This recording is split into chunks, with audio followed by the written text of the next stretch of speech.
make comments on this will be the Honorable Farah Maalim. Madam Speaker, I also join my colleagues in mourning the death of this very promising young man, and also the majority leader of Nyamira County Assembly, Mr. Elijah Osieme. Madam Speaker, the main reason why I stand on this thing, I don't know the young man, I don't know the people who died in that, but we have a problem in this country. We mourn the death of young people, very promising young people. We go to the funerals, we go in choppers and we go in big cars, and we forget the family the moment that funeral is over. I want to task, we have to take care of the young family that's left behind by that very promising young man. We don't have an insurance system that is going to take care of these children. I have seen myself, happened to have gone one time with a friend of mine from Luo Nyanza. We were riding in a chopper from here, costing not less than 500,000 shillings. And the amount of money that was given as a contribution out there was very small, paltry sums. Madam Speaker, that is the height of hypocrisy in this country. We need to take care of those children who were left behind by this young man who was passed on at the prime of his age, who has sacrificed a lot and was willing to sacrifice for this country. Osoro, you are the majority whip here. For God's sake, can you pass around a list of all the members of parliament and start with me and come and take 20,000 from each one of us? And take that money to the family.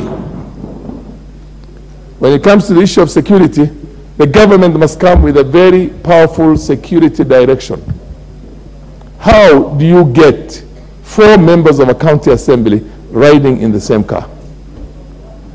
Madam Speaker, in the international organizations, the big corporations in the world, 5 or 6 members of one corporation from one department are not allowed to fly in the same plane. The other day, and my friend here is laughing, behind me, the entire leadership of Northeastern Province was supposed to fly out of this place in one plane. The governors, the senators, the members of parliament, the provincial administration, the security person, everybody. That happened in 2004 when we lost our best the entire leadership, political leadership of Marsabit in one accident. In one accident. We lost one of the most promising leaders in this country, who I always say is the president that Kenya never got, the late Dr. Morea Godana. A man of immense potentialities. And all the members of parliament, all of them died on that crash.